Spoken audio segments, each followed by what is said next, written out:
Nankalaza kosa ny natsarana ny taona vaovao ny association sambo boeny tamin'ity andro an'ity ihany koa.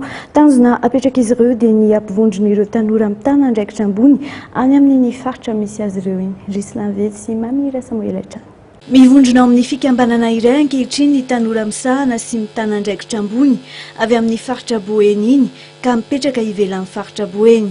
Fikambanana izay mitondra ny anarana hoe sambo na sata sy andriny mampitambatra amboeny.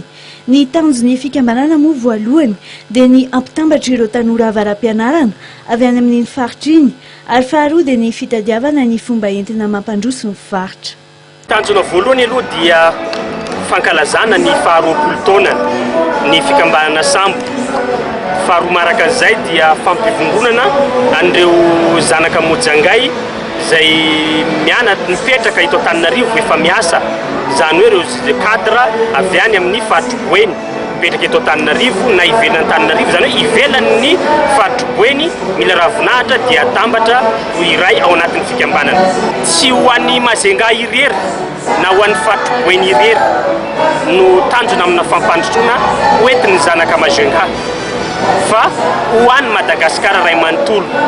Dia tianay ho tenenina tsy misalasala izay no miteny hoe vonona izahay ifanometanana na amin'iza ho fampandrosoana any Majunga. Nisy ny lanonana ho fampahafantarana ny fikambanana tamin'ity andro an'ity sady ihany koa natao ho fifampiarabana na hatrarana ny taona vaovao 2024.